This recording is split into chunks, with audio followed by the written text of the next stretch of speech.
come to History 8,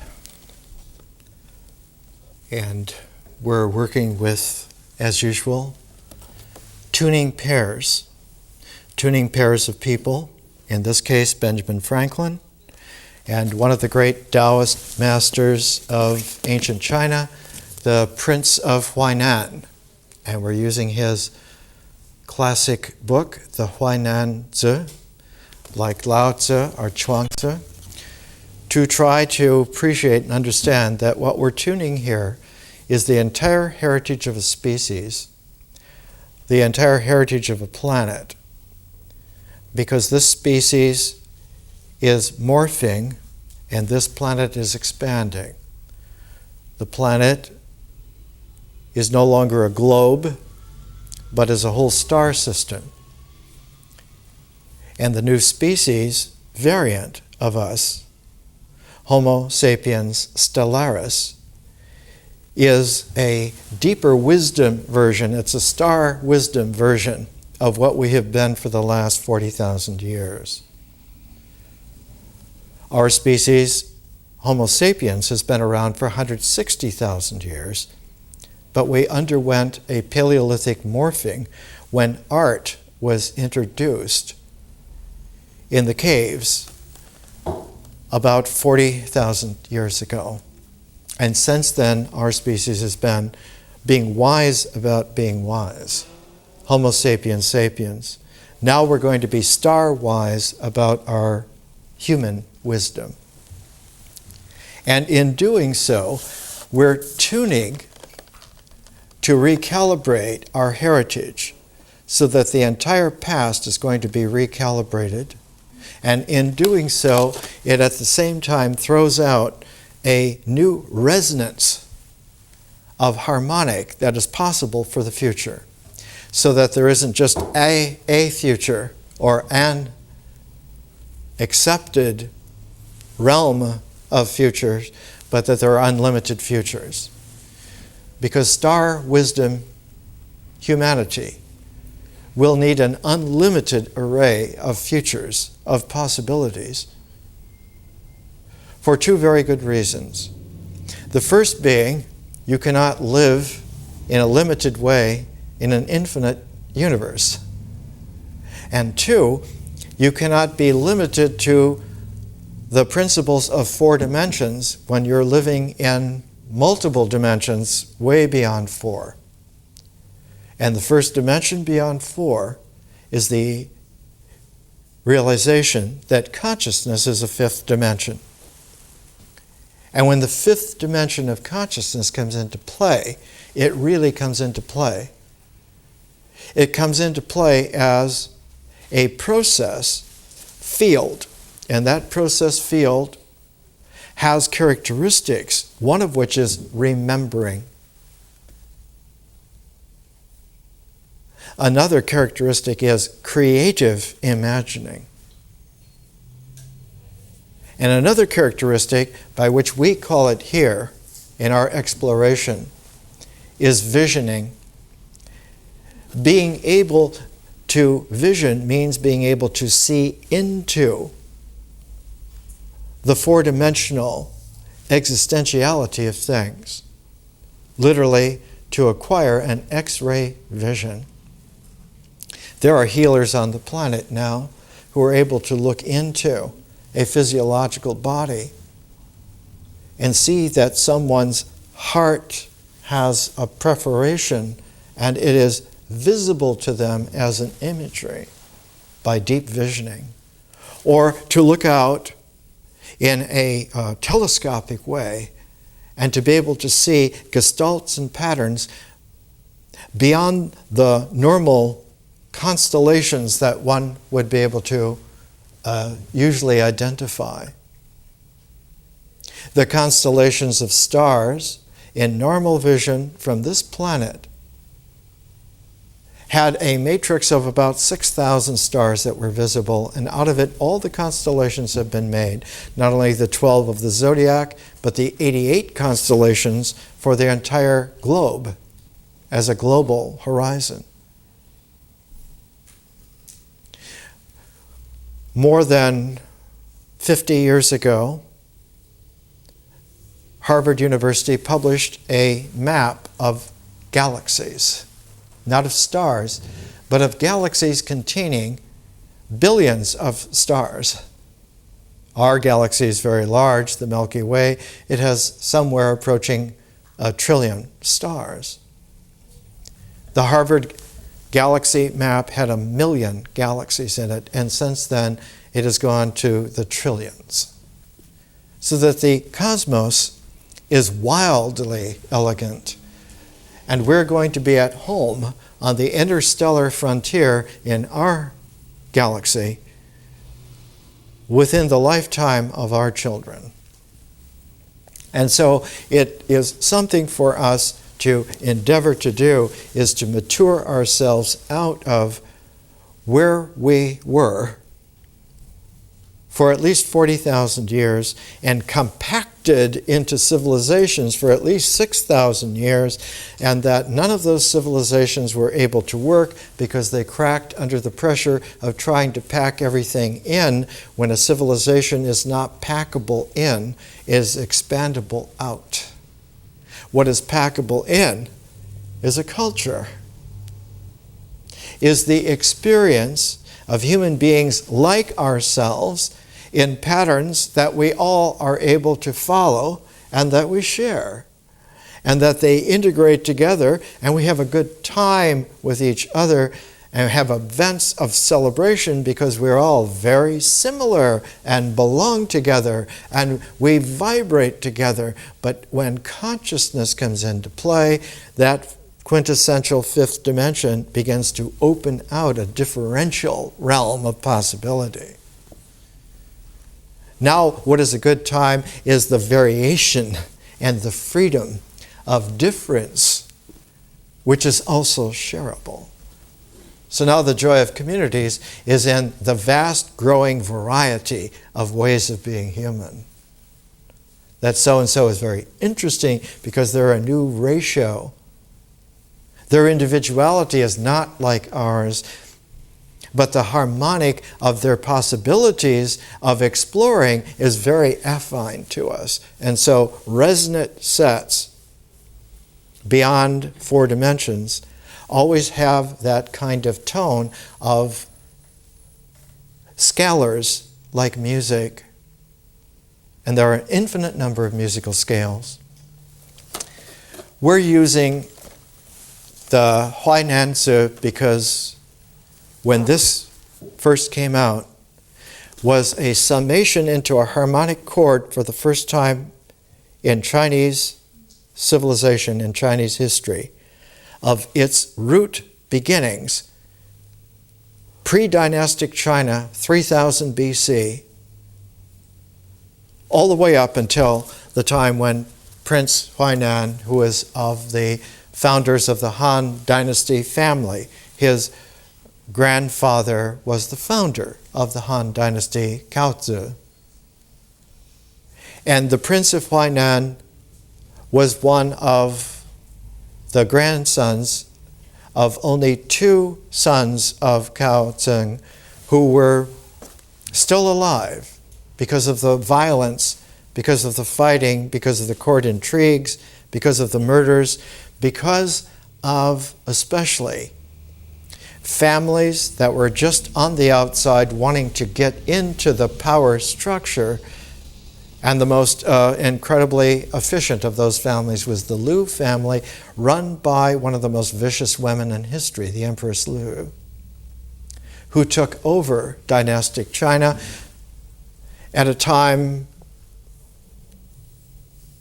when anyone who was different from what she wanted it to be were horribly mutilated before they were killed, and spread a terror throughout the entirety of China. When it was brought back into a resonant harmonic with the great Han Emperor Han Wudi, for his coronation as emperor, the Prince of Huainan wrote and collected together the Huainan Zi, that in his palace he had brought 8 sages together to discuss the Tao and the way in which it permeates all of the Te of the universe, and that the Tao and Te together have a way of cupping a space of heart-centered humanness. The Chinese term for that is Zhen. And that when Tao and Te are able together to cup the human-heartedness of Zhen, it integrates to the symbolic points of focus called ideas. And symbolic ideas in China were called Yi. So the symbols of the integral mind that hold together the human-hearted Zhen experience, because it is cupped in a balanced way of the Tao and Te, it means that the Te of the Zhen has a yin-yang balance, and that the yin-yang balance is not because the polarities are equalized, but because the play of the polarities is fulcrumed on the unity of the Te that emerges pristinely whole out of the Tao. And so that one has to have a whole energy cycle of Tao and Te, Zhen and Yi, and that the Yi is able to transform into what the Chinese called the 10,000 things. We understand, the 21st century, that the 10,000 things is the energy resonance of everything that is possible of everything. And so the right word for it is the Chinese word. It used to be pronounced qi, and now the better pronunciation is qi. It is the energy flow of consciousness that allows for the multiplicity of things to return back to the freshness of the infinite field of the Tao and re-emerge spontaneously as the Te, the unity of all things. And if that energy cycle is kept flowing, every aspect of it, whatever the phase is, will be whole, will be pure. So that Chinese medicine, acupuncture, herbs, every aspect of its yoga is to keep the qi flowing pure so that it flows through and is able to return to the Tao and re-emerge spontaneously refreshed, and to do this not just once, but to do this in a frequency of millions of times per time unit. And so the understanding in China was that it is a vibrational health by which we do not just exist, but by which we go through an energy cycle, purely, millions of times per day. And it is this spontaneity and freshness that preserves the real. And our health is participating in reality, is an eternal health. So that chapter 6 of the Huainanzi is all about the principle of Kanqing.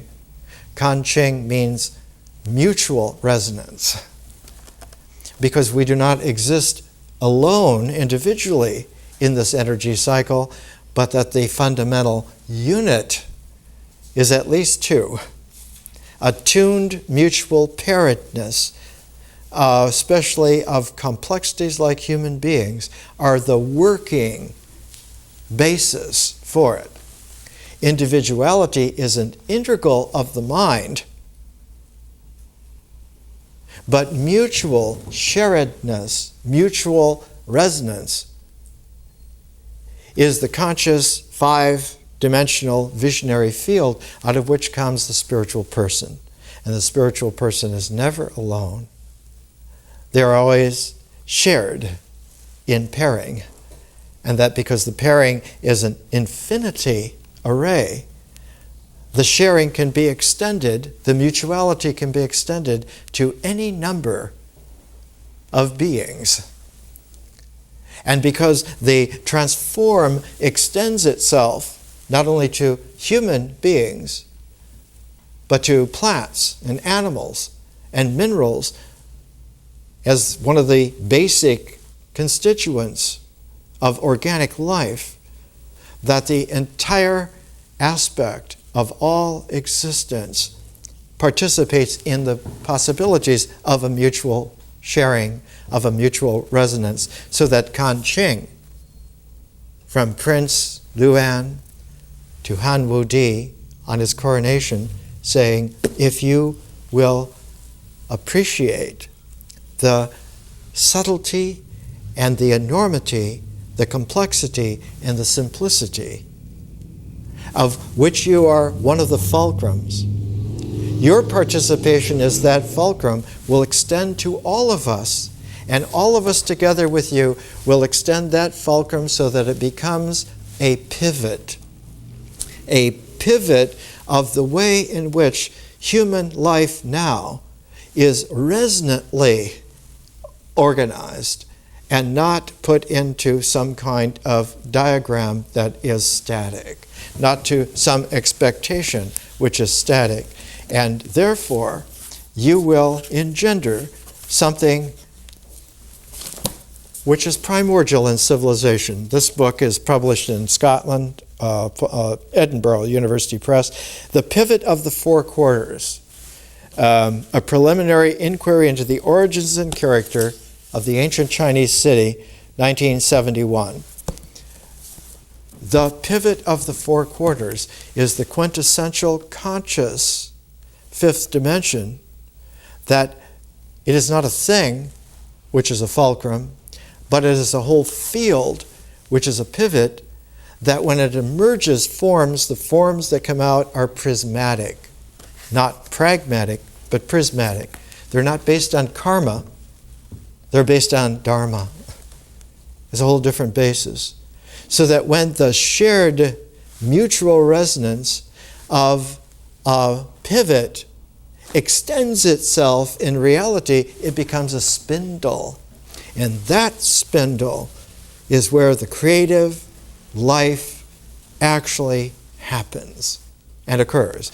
And when we get next to our science phase, the last phase of our learning, of our inquiry, our education, we'll see that the whole principle of the way in which cells divide has a spindle phase by which the fertility of exchange is able to extend itself out. It's why the DNA is in a double helical form, but they don't go together. They go in opposites, so that when they unfold in such a way that each one elicits a creation of its mutuality out of the spontaneousness of the Tao. And in just this way, reality characterizes life. That life is not an epiphenomenon, it is the very quintessence of reality. So that the universe has never been dead, and the cosmos is most certainly fertily alive. And by our participating with it, what is evoked from us spontaneously, increasingly, is the vitality that our vibronic coupling is between our spirit person and the cosmos. And that the linking of that is the kaleidoscopic flow that we call history. History is the kaleidoscopic flow of the differential field of consciousness. Just like the mythic experience flow, the stream of experience flows through the field of nature, through the field of Tao. We're pairing with that Benjamin Franklin. Franklin, this little action figure is Franklin with his kite, to be able to find a way to do something which was impossible. And even today, the term that is used for the impossible is that you cannot put lightning in a bottle. He did that 250 years ago.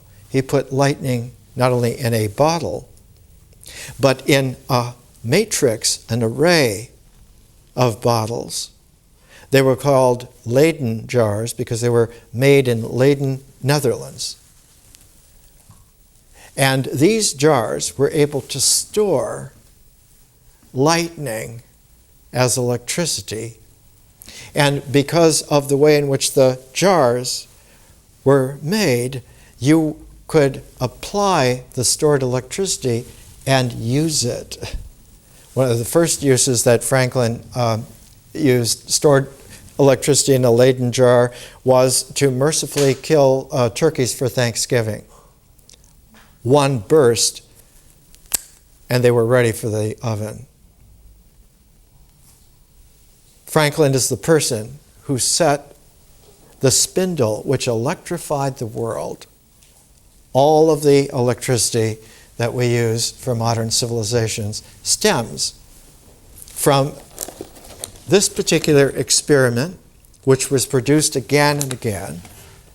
And Franklin, in order to show how harmless and easy it was for man to tap the cosmic energy, had two little bells put next to his study desk in his house in Pennsylvania, in Philadelphia. One of the bells was hooked to a metal rod that went down through the house floorboards into the ground, and the other one went up through the roof to a spike, a lightning rod. Franklin is the first in the world to make a lightning rod. And in thunderstorms, every time the lightning struck, it would send its energy down, not in a gap of electricity sparking between the bells, but because the bells would ring together as a paired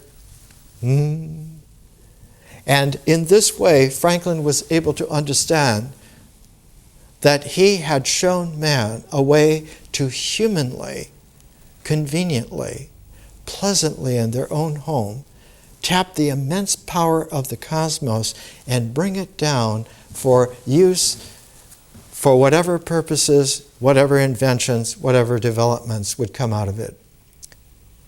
For instance, one of the developments that came out of that was that Franklin was able to found the first great hospital in the world, the Pennsylvania Hospital in Philadelphia, because he was beginning to make so much money from all of the various aspects of his business, and his fertile imagination was able to see we need things for everyone that have not been there before, and this is for the public, not for the court.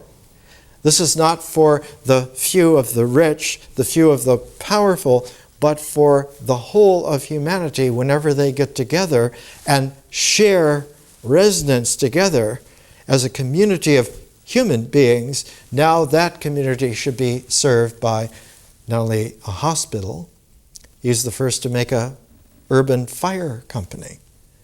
Why let things burn down or wait for a bucket brigade to form? Let's have fire engines ready on public pay, and let's do things like this. Let's make a library where people, ordinary people, can borrow books that they would never be able to afford. Let's have something together as a philosophic society where they can come and discuss aspects together. And today, in 2007, you can send away and you can get a membership in something called the Franklin Institute Science Museum in Philadelphia.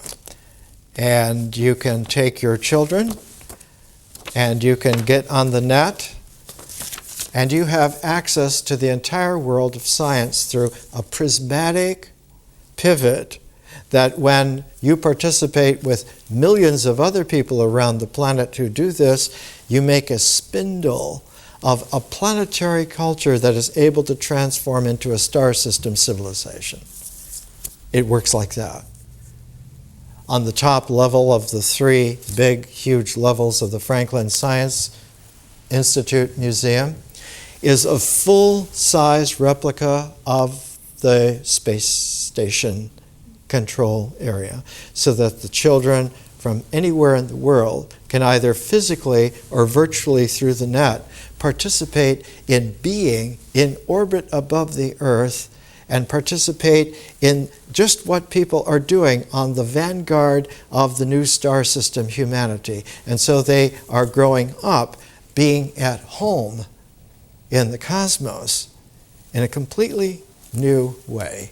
There's never been a generation of human beings more advanced. And the precursors of that were our generation, who grew up with the first exploration of space. One of the aspects that comes out about Franklin, about history, is that it leads to a very deep religious revolution. To a revolution where one opens up so that the religio, which means binding together as an integral, is opened up in such a way that it doesn't destroy any of the integrals, but it opens them in such a way that you learn that they were not joined together by knotting.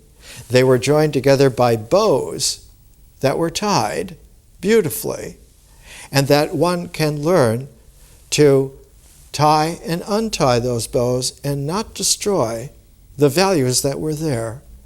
And that you can learn then to undo all of the bows of all of the religions and hold all of the ribbons of them together and tie one kaleidoscopic rainbow bow of all of them together.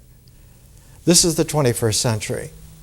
It is a way of appreciating the mutual resonance of all traditions together and how, in a differential harmonic, that chord of differences is a prize and not a source of conflict. One of the great forerunners of this star system deep penetration was in India. And for the interval, at the end of every phase, we do a 13th presentation called an interval. The interval for history is going to be the Bhagavad Gita. I'm going to use a special edition of the Gita as it was translated by Mahatma Gandhi. One of the things that Gandhi prided himself on was of being arrested for doing nonviolent protests against violence. And the biggest nonviolent protest was launched at the beginning of World War II. And he and all of his senior staff were thrown into prison for the duration of the Second World War. And while they were in prison, they wrote a great deal of their books. And what Gandhi's secretary, Mahavda Sai, did is he translated Gandhi's translation of the Gita into this book, the Gita according to Gandhi, and put a lot of commentary with it so that one could understand that the original Bhagavad Gita was written about a war at the very beginnings of civilization, 3102 BC, more than 5,000 years ago. And that final battle was fought on a field where the two branches of a great family came into a huge conflict, the Kuru family. And so the field was always called Kurukshetra, the field of the Kuru family. And the two branches of the family fought a great war. It's called the Mahabharata. Bharat is the ancient name for India, the Great Indian War, and it was fought on this field 5,000 years ago. And the tradition of those incredible events, because they involved the entire universe, they involved all of the yogas, all of the angels, all of the demons, every power came together, and so the work eventually became the Mahabharata. And the Bhagavad Gita is the 6th chapter of the Mahabharata, like the Kan Ching is the 6th chapter of the Huainan Zi. And in the Bhagavad Gita, there's a penetration in a dialogue between Krishna and Arjuna. Arjuna, the greatest warrior of his day, who is facing the fact that in order for him to win for his side, he must kill his own brethren, his own teacher, his own favorite Dharma masters, and that the only way for him to win in this war is to kill those who were really closest and dearest to him. And he's afraid to participate in this. And in the moment of that instant of fearfulness, the author of the Gita, the author of the Mahabharata, when it was written down, his name was Vyasa, about 300 BC. For the first time, oral Sanskrit was able to be put into a written language, and Vyasa was the one who put the Mahabharata and the Gita into written language. Krishna suspends time, and he stops space, and in that split second, the entire Bhagavad Gita of 18 parvans takes place. And in those 18, one runs through a complete triple cycle of the sixes. And that by going through it 3 times 6, all 18, one comes out and re-emerges in the next split second, the next instant, not split second in world time, clock time, but the next split moment of thought. Because in ancient yoga, thought was always resolvable into 16 steps. And so the 18 is the first step before the 16 that make a thought instant, and the 18th is reemerging in the next step, because the 16 in between the first and the last is this suspended universal time.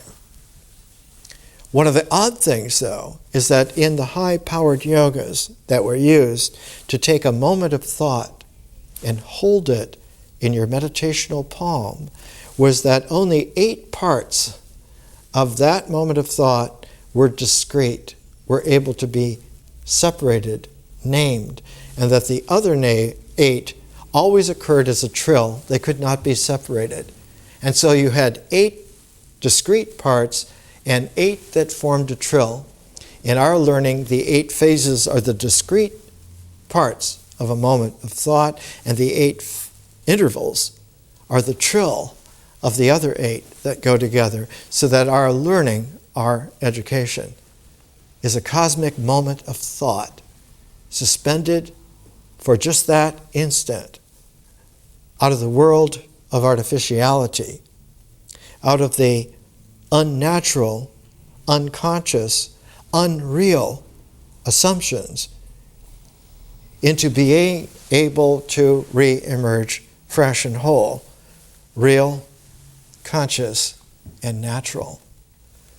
The peculiar thing about Benjamin Franklin, he always refused to be identified with any religion. He always was never seen in churches, but he was one of the most deeply religious human beings that ever lived. He was, in fact, very much in tune with an early Massachusetts religious leader, Cotton Mather. And Cotton Mather is very, very famous in American history as being the greatest of the early preachers. But the really interesting figure is Jonathan Edwards, who is one of the most underrated of all of the early American religious leaders, because his works have largely, until our own time, been suppressed. 1948, Yale University Press, Images or Shadows of Divine Things by Jonathan Edwards, put together by the great Perry Miller. Edwards became drummed out of his pulpit for speaking of things that people did not want to hear, they didn't like. They refused to attend his sermons, and they exiled him to an Indian college on the outskirts, Stockbridge at the time, of Massachusetts. But slowly, the quality of Jonathan Edwards seeped back through, and he became the very first president of Yale University. And so Yale University also is publishing, this is volume 23 of the collected works of Jonathan Edwards. They're now up to about 26 volumes. Franklin and Edwards are increasingly understood as being an early American pair because of the fact that Edwards was getting deep into the philosophy of the application of something which Franklin was understanding also has its application in science and in government and in inventions. And Edwards saw that this was true of religion. Another great friend of Franklin's was the greatest religious genius of their day, George Whitefield. He was the Billy Graham of the 1700s, both in Europe and in America. And in Philadelphia, Benjamin Franklin was the person who published all of the works of these individuals. He published the works of Whitefield. He published, in fact, almost everything. The book which chronicles Franklin's Philadelphia printing is hundreds and hundreds of pages. He published the treaties, he published the codes, he published the money, he published religious books of all kinds. He literally hand-set thousands of tracts, pamphlets, broadsides. So he not only read them, he read them letter by letter. I'm old enough to have learned typesetting in the 7th grade way back when, and learned to set type with lots of other little boys. And it was interesting because you got used to the fact, almost like typing, you get used to the fact that you put a little space between words. In hand-setting type, you put a little spacer, a little blank thing in between the words. And you get used to the fact that you interval the alphabet in sets, in clusters that are constantly changing, because this is the way in which language acquires words. Words acquire the forms of the sentence, the paragraph, the book. And literally, a book is half space of the articulation of the Tao that is in the very fact that we can read at all, is that we are in reality very conscious of the Tao perforating the forms all the time, everywhere, but in resonances that are mutual, because we can pick the book up and read it to someone. And as we pick out the Taoist perforated written words, they hear our reading and they hear the language articulate. The fact that you can read to a child of 2 or 3 and you see the rapt attention of them is the greatest proof that there is that we come originally from comprehensibility. We were never not ancient and wise. More after the break.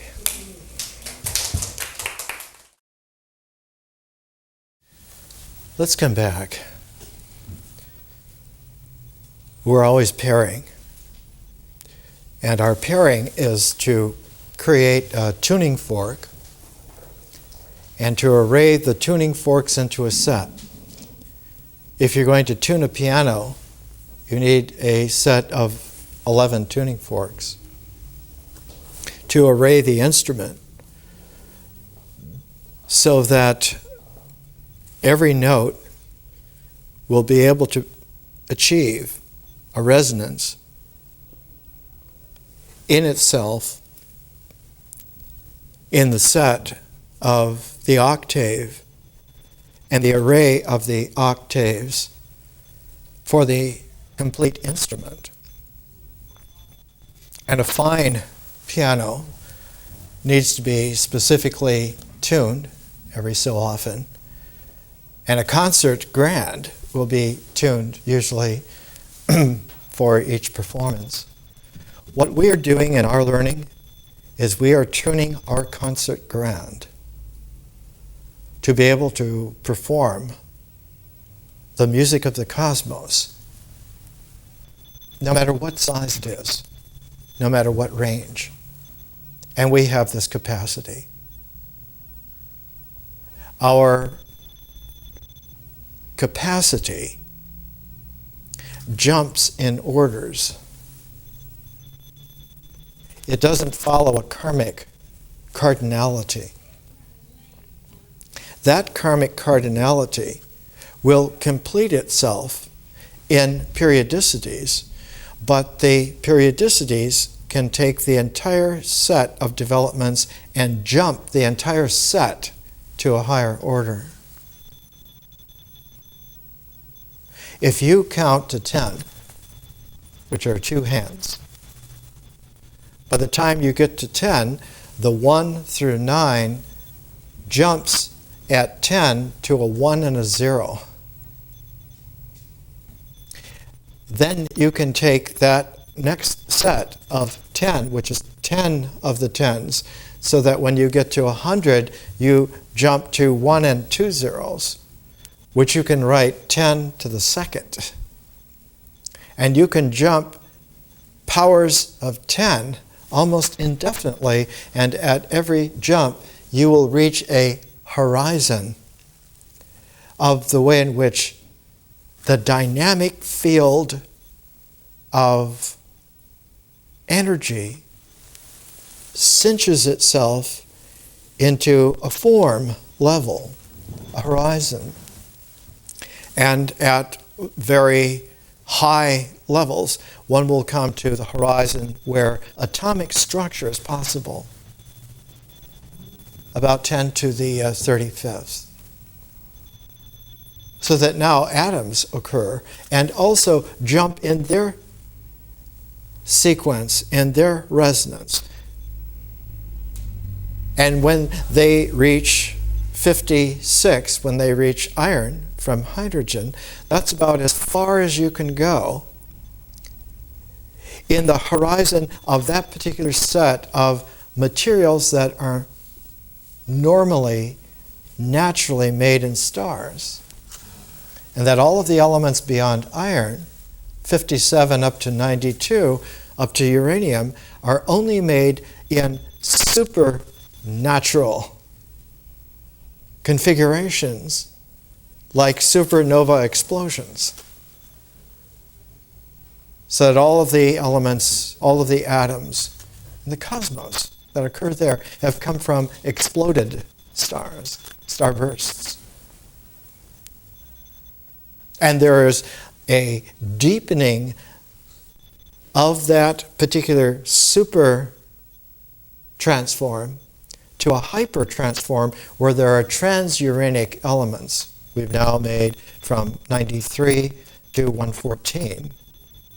And most of those elements, because they're like third level horizon, only occur very fleetingly in our time scale. But element 118, which will follow with the noble gases like helium, argon, neon, xenon, radon, element 118 will be stable. It will be stable because all of the noble gases will all have a nucleus that has the protons and the neutrons packed so that it fulfills the entire complete structure of a nucleus radio.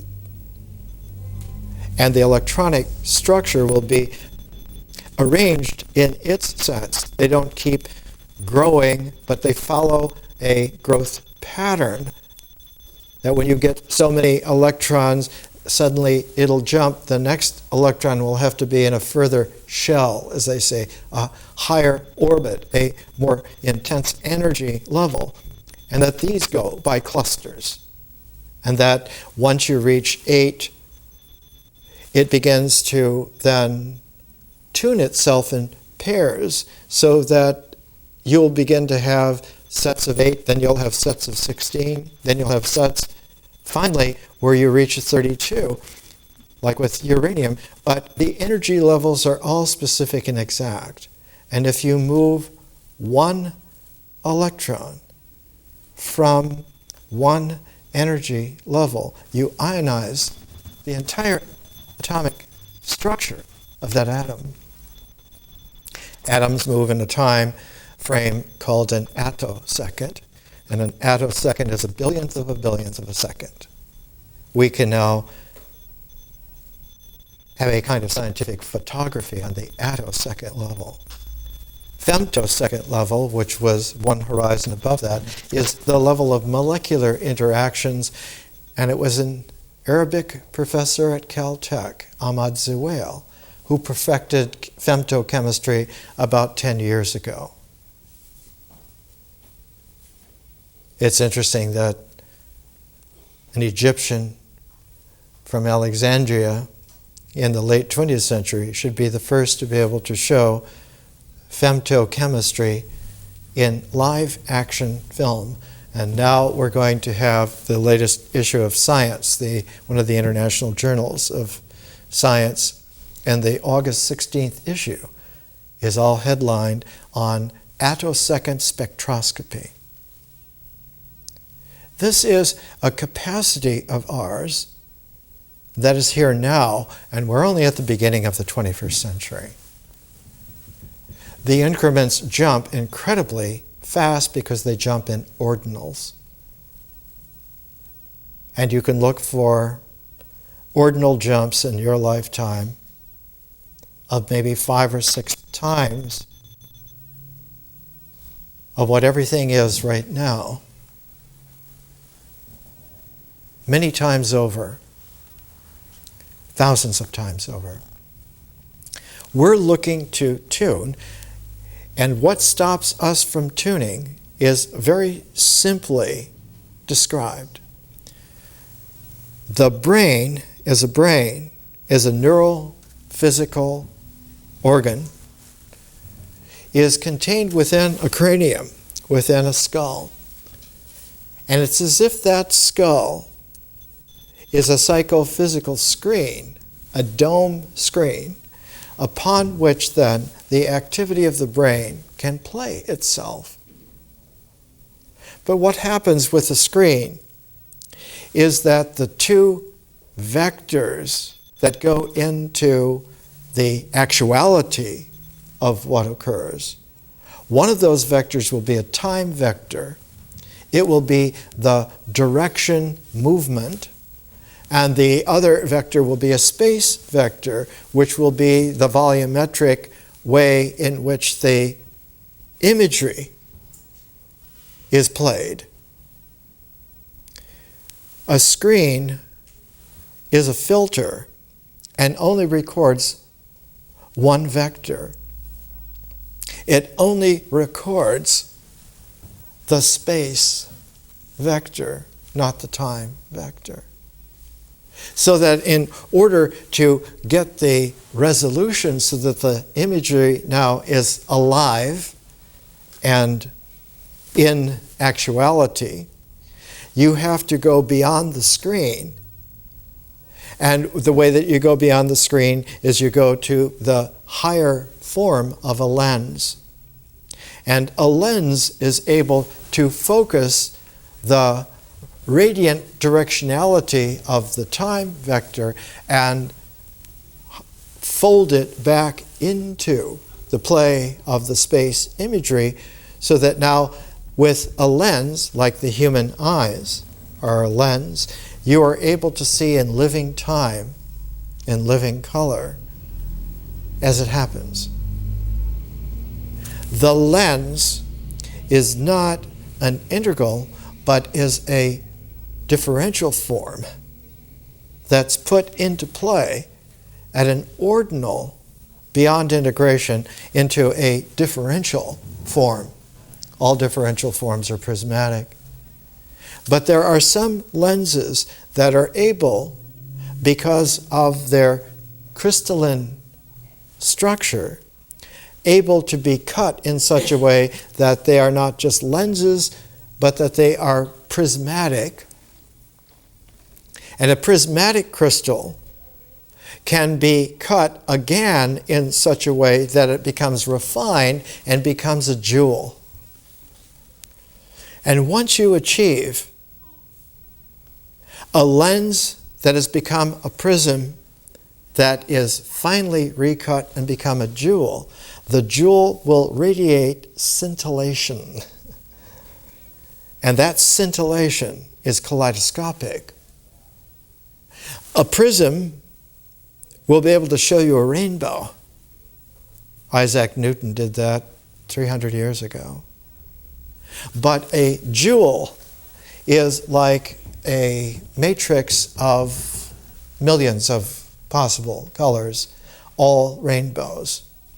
And the kaleidoscopic consciousness that comes out of the jeweled spiritual person is really what history is. It is the seven-dimensional dynamic play of the kaleidoscopic jeweled refinement of a six-dimensional spiritual person who is many orders above the individual, mental, self-styled self. If you become limited to something that is only able to be projected onto a screen, you have very clear diagrams. You have a mentality that can be tightened so that it is precise, so that its referentiality goes back to the world of things in identification alignments that are precise and exact. And all of that are steps to completeness. But completeness, if left complete, stops you. And what is interesting is that the play now becomes a devolution. That the screened, projected imagery goes back and tries to rearrange everything according to its limitations. And so you get mental doctrines that constrict the physical world, constrict the body. And pretty soon, sandwiched between a strictured mentality and a strict regimen of movement and existence, experience becomes increasingly imprisoned and limited only to what it can experience. And in this way, the natural tension of structure becomes anxiety and creates a condition that's very simple. If you confine a gas increasingly, eventually it will explode. If you confine experience between a strictured mind and a constricted figuration of your existence, your human-heartedness will be squeezed to death. Fortunately, it explodes before that. Says to us, don't do this. Don't go that way. It is the perforation. It is the osmosis through. It is the radiant ability to go to higher dimensions than the dome screen of the limited mind that brings the freshness of consciousness into play. On one early indication of experience, which is the flow in between the body and the mind, dreams are the first indication. It's the first realization that there is more to this world than what we are able to think or do. that there is also dreaming, and that the essence of dreams are that they are an imagery and a feeling that braid into a language. And a dream will always have its language, the dream language. And in order to understand that dream language, you cannot go to the mind or the body exclusively, and even the two of them braided together. But one has to go to a visionary language. Now you have a dream vision language. Now you can interpret the dreams. Now they can speak to us. It is the carrying of the experience of that language through the spoken, into the written, into the visionary, that allows then for us to foresee, to have insight into, and to have foresight beyond. And it is the foresight that becomes prophetic, and one can become very refined, because that propheticness, that looking ahead, that foresight into the future, is able to have resonance now not only with experience, but with the historical consciousness of experience possibilities. And the more that prophecy balances itself with knowing how human experience happens and how the historical experience of humanity has happened, one becomes more and more refined. And the prophecy becomes not just a prophecy to foretell, but becomes prophetic in that it helps participate so that what is historically said in dream vision begins to occur. In this way, we participate in the creation of the cosmos. And we do this. We have this capacity. One of the peculiarities is that the more that you understand the kaleidoscopic consciousness of history as a dynamic, as a seven-dimensional dynamic, the more you're able to notice and pick up the hidden resonances that were not seeable before. They were not even foreseeable before, but now one is gifted with insight, gifted with foresight. And an example, last year was the 300th birthday of Benjamin Franklin. And for the tercentennial, Yale University put out this big volume on Benjamin Franklin. One of the interesting little illustrations on page 75 is this little engraving made of a man on a horse riding, and the caption here is, "This is an unknown artist cartoon of a post rider from the newspaper Boston Postboy 1750, 1754 era. This woodcut may have been a caricature of Franklin." The rider has a horn that he's announcing on his horse. It's interesting because everyone recognizes the early American revolutionary image of 1775 of Paul Revere riding to warn and beginning of the Revolutionary War. But what's even more interesting is that if one goes to the early 20th century, the interval that we used at the end of the art phase was Kandinsky's little book Concerning the Spiritual in Art, published in 1912. The cover of that was very interesting to us, but the cover of The Blue Rider, which was the art exhibit, has the man on the horse, and it was published by the same publisher as Concerning the Spiritual Art at the same time, and it came out right at a time when Kandinsky was the first artist to be making abstract art.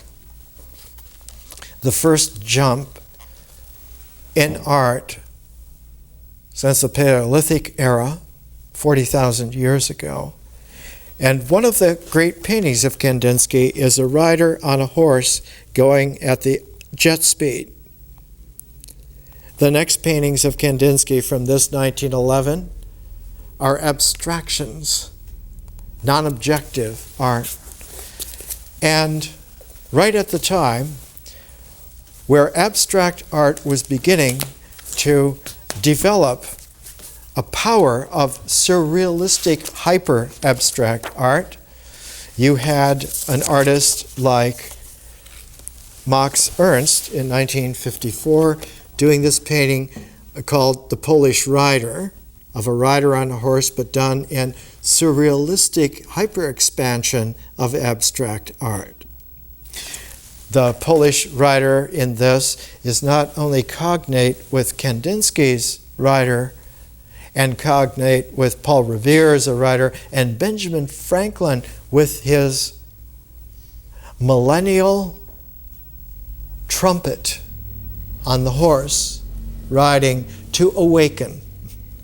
To awaken, and all these resonances come into a kind of deep penetration. Ernst's Polish Rider is named after Rembrandt's great painting, The Polish Rider.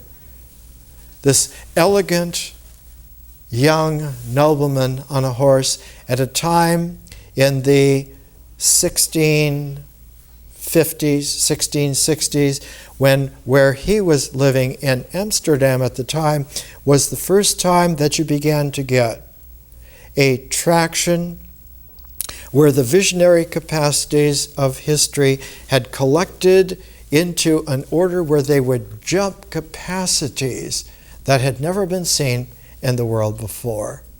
The capacities would jump at exactly that time, for the very first time, into the capacities to have a universal language of mathematics that we know today as calculus.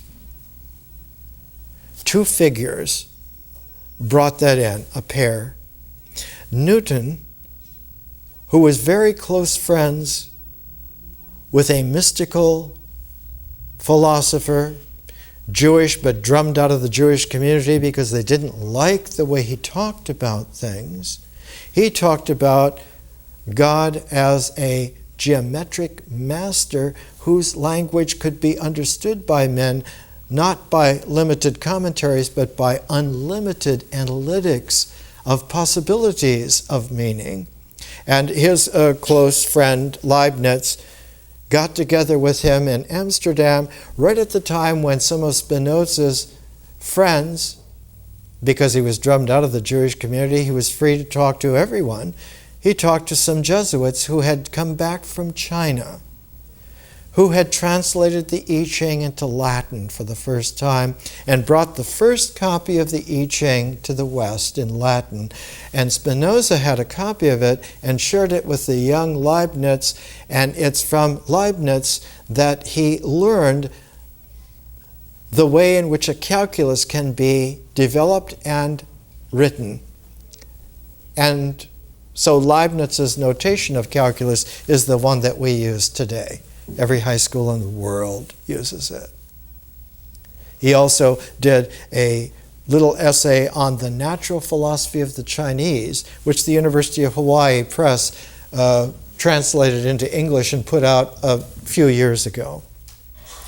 At the very same time that Leibniz was doing this, Isaac Newton in England was also coming to experiments with his little prisms in darkened rooms with only one beam of light that was diffracted into a rainbow, and that he was this young mathematical genius who had a mathematics teacher at Cambridge who allowed this ingrown, shy, socially inept boy to play freely in the visionary capacity of mathematics, which had become quite refined in England due to the development of such things as logarithms and so forth in the generation before, I cannot imagine a more magical moment when the young Newton, understanding that colors form a harmonic, that the rainbow is a harmonic chord of energy that somehow works together with the apple that just fell off the apple tree and hit his head, that gravity and the harmonic energies of the colors of light are interrelated in such a way that they should be expressible like the sneeze of enlightenment. That one can understand, you could be able to speak God's language, but in order to do so, you would have to do it in a very special way. You would have to take the written language of nature and allow it to go into a jewel of a spiritual person to shine out, and where it would shine out, it would shine out into a form which was the reality of the cosmos.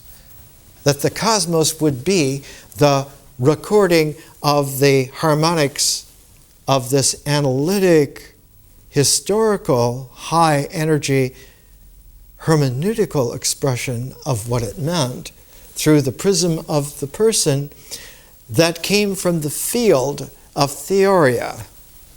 The Field of Theoria, in ancient Greek, Theoria meant contemplation. That the mind in its condensation, in its concentration, is capable of a meditation. But the differential array of the radiance of the lensed, prismatic person is not limited to meditation, but is capable of a contemplation. And that a meditation is an integral condensing. Dhyana, in Sanskrit, means concentration. That's what meditation is. To concentrate it to a single pointedness and increase that so that the single pointedness vanishes. And now you have a mind that has no content whatsoever for an instant. And because it has no content, it is really pure. And the very next instant, what occurs in that really pure mind has occurred out of a supercharged nature, out of a supernatural, five-dimensional field. And the first thought that comes out of that will be the thought that is enlightenment.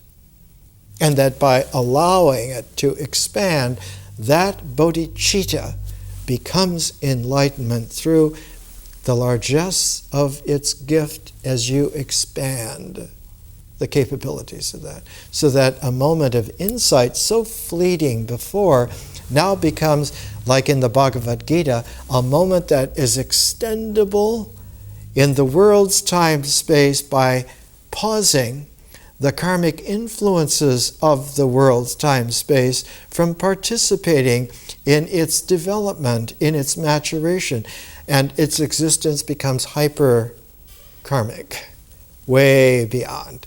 And as it becomes refined, it extends itself out without boundary, without perimeter, that its shape is a shape of an infinitely expandable harmonic. Now one is capable of something you could not even have dreamed of before, and certainly never have thought of before. You have a cosmic infinitude of capacity to appreciate and to analyze, to carry a hermeneutic to any analytical degree infinitely, or to carry an art appreciation to any quality of prismatic appreciation whatsoever. So the arts and sciences together actually form a higher ecology of learning. They utilize symbolic integration. They mature the experience of our cultural heritages. They transform the way in which existence and ritual comportment in its selected sequences, its karma, may have, but if they are emerged out of an interpenetration of the field of consciousness and the field of nature, what comes out now are existentials and actions that are not karmic. If there was an original sin before in the existence, it is now permanently gone. So that the term in ancient Sanskrit for that goneness was gata. Gata. The term for something that has suchness is tathata. So when the historical Buddha referred to himself, he referred to himself as a tathata gata. And that Tathathagata is a spiritual person who is here non-karmically in an existence that's not conditioned by limitation. And the play of such a person is the play of the kaleidoscope of possibilities in infinity that bring an eternity into play in nature, so that nature now is fertile. With the goneness carried to a higher level. And the Sanskrit term for that is very similar to the ancient Greek term, Indo-European, and they're cognate with the ancient Avestic, out of which comes the Old Persian and the Sanskrit and the original Greek 3 levels back. It's called not Linear B, but Linear A. It's a Greek spoken in the 3rd millennium BC, spoken in what is today Lebanon and Syria, Phoenicia. The word there is para, and a paragata is a goneness that is able to reoccur as an eternal. It does not die and lives eternally. So that the high Dharma Savior chant at one time, which is the core of what is called the Heart Sutra, the Hridaya Sutra, was Gata Gata Paragata Bodhisvaha. Gone, gone, perfectedly gone, eternal hello. It is this quality that was the core that every monk in Buddhism chanted every morning of the world in waking up. They re-chant as a resonance the Heart Sutra, showing that the way, the path of the integral has transformed twice over into the field of the differential, and that what comes out then is a cosmic sense of being at home. One is at home in any star system, in any galaxy, or in between them for that matter, or before or after. One is at home eternally. It is this quality that we found in Benjamin Franklin. Franklin's favorite pastime, when he was a member first of the Pennsylvania Assembly, he was 30 years old, and for the first time in his life he had to sit with the boring arguments of people that had no insight. And what he played with were magic squares and magic circles. This is in a little monograph by I.B. Cohen on Benjamin Franklin. I.B. Cohen was the founder of History of Science in the world. The first History of Science department was at Harvard. And Cohen, when he publishes this little monograph, he uses on his cover Franklin sitting with his two little lightning bells in his study. Cohen points out in here that Franklin was magisterial at magic squares and magic circles. These are very complicated. These are on a level of high dharma.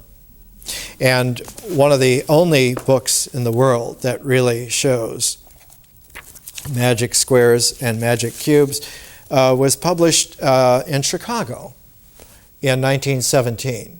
Magic Squares and Cubes by W.S. Andrews. The Open Court Publishing Company was outside of Chicago in LaSalle, Illinois, and was founded by a German immigrant, Paul Karras. And the Open Court meant to publish materials that would lead people into the openness of their prismatic possibilities. Begun in Chicago in the 1890s and carried through until the 1930s when Karras passed on. A large portion of this book is on Benjamin Franklin. And in fact, they're called the Franklin Squares. By putting numbers in a Pythagorean infinite matrix so that the numbers in any vector through the squares or the circles would always give you the same summation.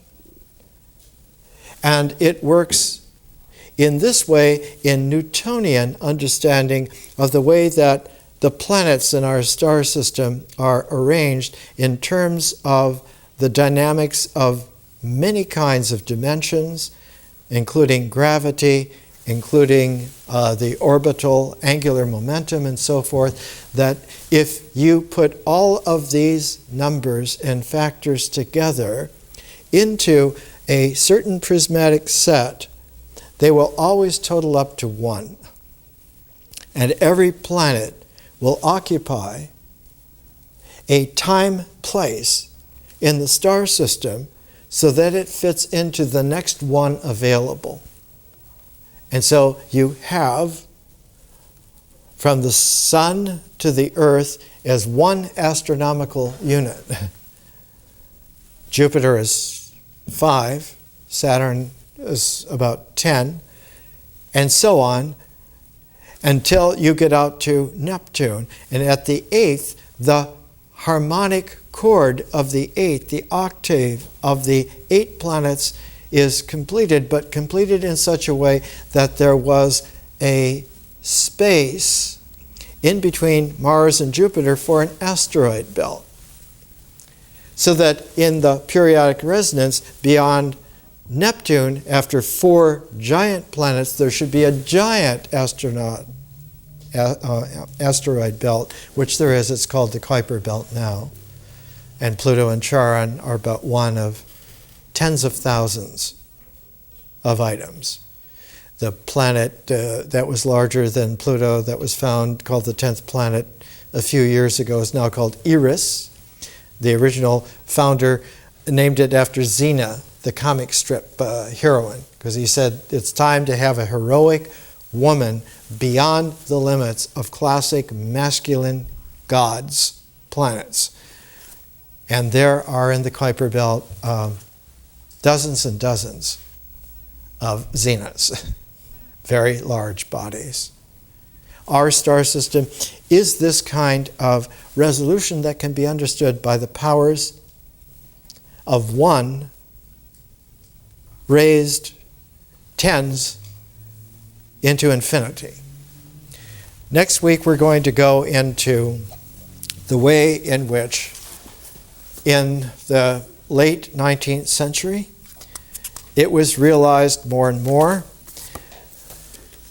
that our time sense of understanding was vanishing away by making it less and less tenable,